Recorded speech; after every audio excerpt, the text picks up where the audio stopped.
By now, we've probably all heard about the Great Resignation, but what is it? Is it about, as some have said, a season of rebellion? Is it about wages or something else? For some, it's realizing that some workers are not treated decently nor fairly and are finally doing something about it. I thought about this as I was thinking back to when I used to work for a pizza place in 1995 and 1996. At that time, I was a driver earning a whopping $5 an hour plus tips, plus 50 cents per order. And as a high school student, that was incredible income. After all, my parents paid for everything else.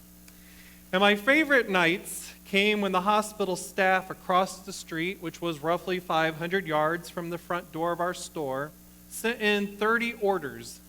Even before the tip, I knew I had $15 for my Fix the Car fund. This was a special fund which I established using the per order funds, which was earmarked to pay for the wear and tear of my car. And it did. New tires, new transmission, and a new starter.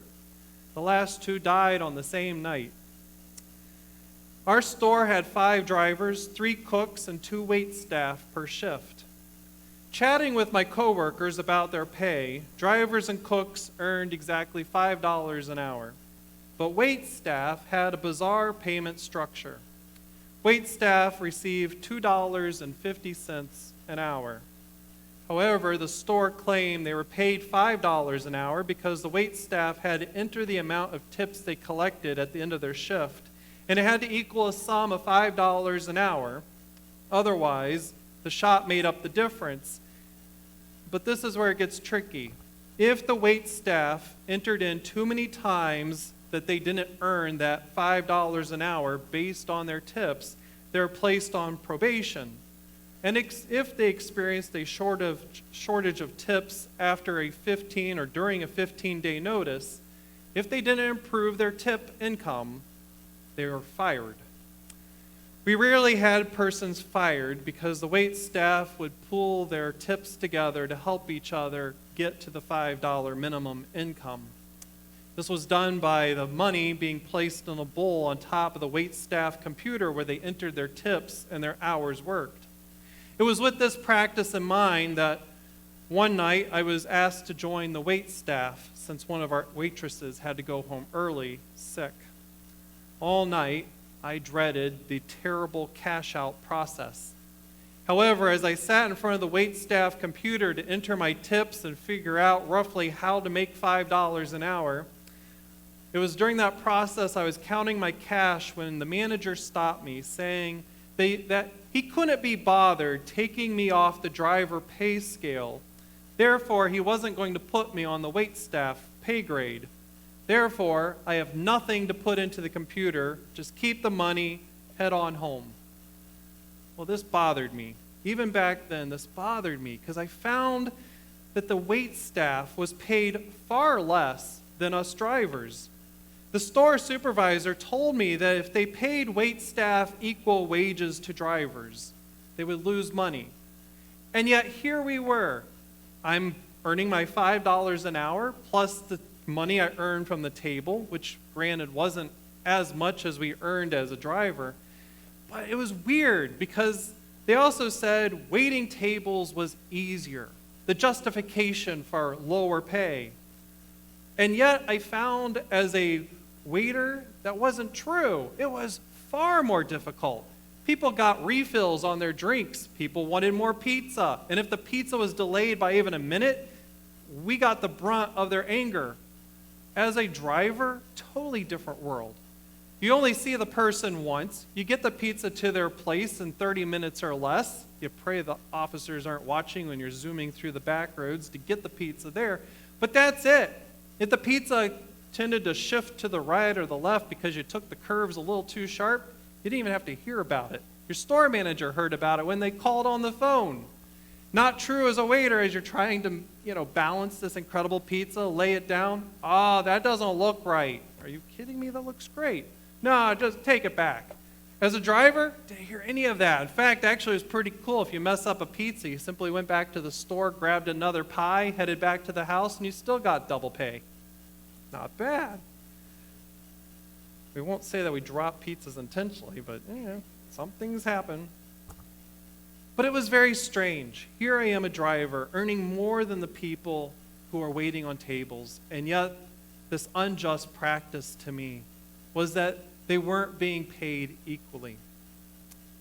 Still, my supervisor justified everything that would happen. So finally, I decided to look for a different job because here I was in high school. I didn't have bills to pay, but the wait staff did. So I gave this as a written report to my supervisor, who simply thanked me for my comments, recognizing that it was unfair to a degree, but he claimed corporate office wouldn't let them increase the wages for the wait staff. And though my actions were admirable, they couldn't follow my lead because it just was going to be too hard on the shop. So like my supervisor, many have known for a long time that this pay system is broken. And then COVID revealed how abusive the system really had become. No longer willing to be abused, the Great Resignation began. The term Great Resignation didn't originally begin with trying to turn entry-level jobs into living wage jobs. Rather, the phrase the Great Resignation was coined by an A&M professor who was talking to Bloomberg Businessweek about what he saw as the unfair wage system of women and minorities who are working on the front lines of a global pandemic. These workers were putting their lives on the line, yet they began noticing that other workers, though having similar work duties, received better wages.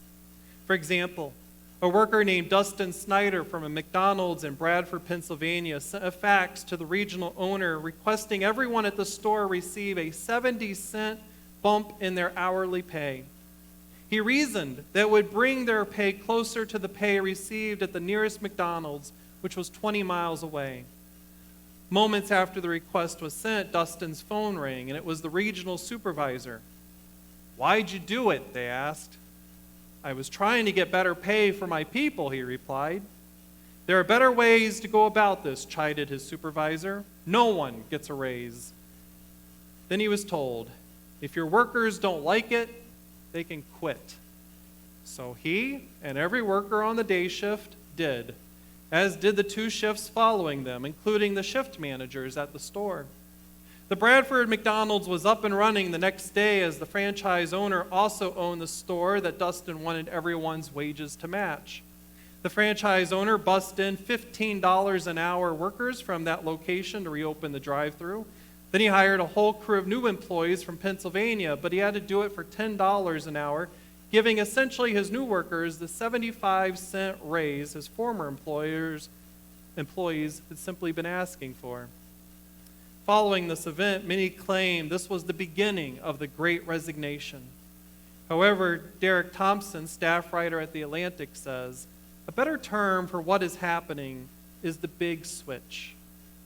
This is a better way of considering what is transpiring, because in the wake of COVID-19, workers across the United States, professionals as well as shift workers, are rethinking the work they do.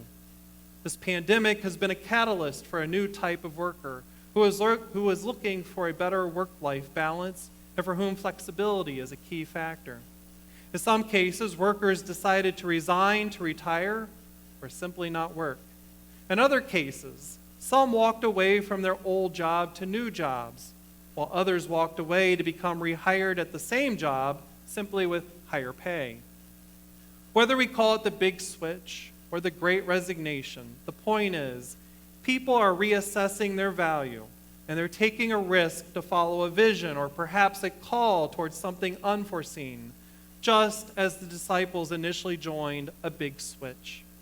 In the 5th chapter of Luke and the 1st chapter of John, Jesus invited Peter, Simon, and the other fishermen and a tax collector to leave the workforce and follow him. Imagine the first century Palestinian Galilean Times headline. Several fishermen, business owners, and a tax collector joined a resignation movement. I suspect when James and John announced to their father Zebedee they were quitting the family business to follow Jesus, it was perplexing news. In Simon Peter's case, he didn't just quit his job and follow Jesus. he also changed his name. Clearly, his resignation was about a lot more than simply changing jobs. It was swapping one kind of work life for another as he followed Jesus. That is, until the events that took place prior to Easter. Once Simon Peter witnessed Jesus' death, he retreated with the other disciples, initially to hide and to avoid a similar fate as Jesus. Even though he told Jesus he was willing to follow him even to death, Simon Peter failed. And thus Simon Peter had a lot to assess about his own lack of conviction and commitment to Jesus. In our morning's gospel reading, Simon Peter essentially informed the disciples that he was going fishing. It seems unexpected since he already walked away from that life of fishing, but this wasn't the first time Simon Peter had resigned. And the night of Jesus' betrayal, he resigned a second time. And now it seems he's resigning a third time. This time, though, there's a sense that he's trying to return to the life he had, which existed before he met Christ. As though pretending the last 3 years didn't happen. It didn't matter. He probably meant to do this alone, yet the other remaining disciples follow him to the beach and pile into the boat with him. In the morning, a stranger stood on the shore and observing their empty nets while they sat defeated in the boat, instructed them to cast their nets into the water on the other side of the boat. After following the stranger's instructions to cast their nets into the waters on simply the other side of the boat, their nets are filled with fish, and their nets began to stretch to the point of tearing. And it's at that point they realized they were starting to relive that initial call from Jesus, their initial resignation. Following breakfast, Jesus and Peter have a heart-to-heart conversation. But instead of addressing Simon Peter's resignation, which took place while Jesus was on trial, Jesus instead addressed a different avenue of discussion. He asks him if he loves him more than these. Now, in the gospel reading, it's not real clear to what Jesus was referring to with the use of the word these. It could mean Jesus was referring to the other disciples, or maybe Jesus was asking Peter whether he loved him more than he loved fishing and the fish nets. I suspect Jesus was asking about Peter's love regarding the nets, as asking Peter to love him more than the other disciples would be an unusual request, since Jesus frowned constantly every time the disciples competed with each other over who would sit at Jesus' right hand or who loved him more.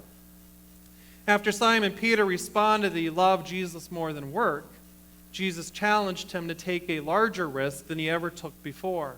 A risk so large that instead of falling back into the previous lifestyle as a type of job security, he was challenged to resign from fishing for food and to lean fully into the life and call of ministry. Asked if he loves Jesus, Simon Peter responded, "I love you," to which Jesus commissioned him to feed my lambs, tend my sheep, and feed my sheep. With this commissioning, Jesus had Simon Peter look at the bigger picture and really assess what was important to his spiritual journey. Simon Peter was encouraged to take an inventory of his life and recognize that pursuing a lifetime of work was going to leave a void in his life, whereas working and serving persons and revealing God's presence in the world was going to fill his life with meaning. Just as persons who are switching professions in the wake of COVID-19 are recognizing there are jobs that can offer true happiness and can take on a spiritual depth, which perhaps was lacking before. For example, a close friend of mine had been working at Big Pharma and was in charge of a national team of representatives who would visit doctor offices around the United States and market the benefits of new medicines. However, due to COVID, she couldn't travel by air or visit the doctor offices. And due to hospitals focusing on helping patients survive COVID, a lot of electoral medical procedures were placed on hold. Due to this, she was reassigned to a new position within the company, which allowed her to be at home every night instead of on the road in a hotel. After work, since she was able to remain in the area, she was able to volunteer her time at her church joining the leadership board, and taking on a teaching role in Christian education. She said she really began to like the new role, both at work and in her spiritual life. However, one day earlier this year, she was informed that her new position at work was being phased out and that she would return to her previous role in the company, which would mean for her less time spent at home, less time spent at church. She said it was difficult, but she chose to retire. She said she enjoyed being spiritually filled and walking with others on their spiritual journey. It was a risk, but so far, she says, she has no regrets as she's happier now than ever before. Like Simon Peter, she took a self-inventory and realized that her work was not satisfying, as though her fishing net was empty all the time. But taking a risk for her took courage to leave it behind, to walk away and walk into newness. Simon Peter walked into newness by responding to Jesus and walking away from it all because he accepted an invitation from Jesus who said simply, "Follow me." In the wake of COVID-19 and having 2 years to take a self-inventory of our spiritual journey, Jesus still extends the invitation to us as he did his disciples, saying simply, "Follow me." Whether this means we join the great job switch or we utilize his invitation to promote fair wages for employees, Jesus' invitation to follow him also means we evaluate periodically if our job is satisfying and meets our mental, physical, and spiritual needs. All this will take courage as we follow Jesus and commit to walking into newness.